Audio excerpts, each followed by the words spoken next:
Kaya nga yung mga lolo't lola ko pag may patay kami, maraming mga pamahiin. Siguro ginagawa pa rin ninyo yan. No, kasi nakakatakot yung mga babala nila eh. Bawal daw maglibing ng Lunes. Pag naglibing kayo ng Lunes, walang magbibindisyon, day off ng pare. Hindi, sa totoo, pag naglibing daw kayo ng Lunes, may mamamatay uli sa pamilya nyo.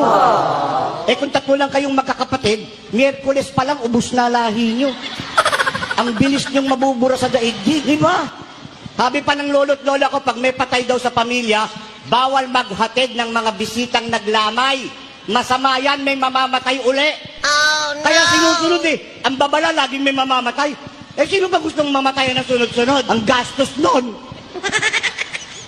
Kayo naman, kapag kayo'y naglamay, bawal kayong mag-uwi ng mga pagkain nakahain sa burulan. Yung iba, pag kinapkapan mo, puno ng boy bawang yung bulsa. May mga butong pakwan. Yung may dalang backpack, merong cup noodles. Siguradong may mamamatay, malamang mapapatay kayo.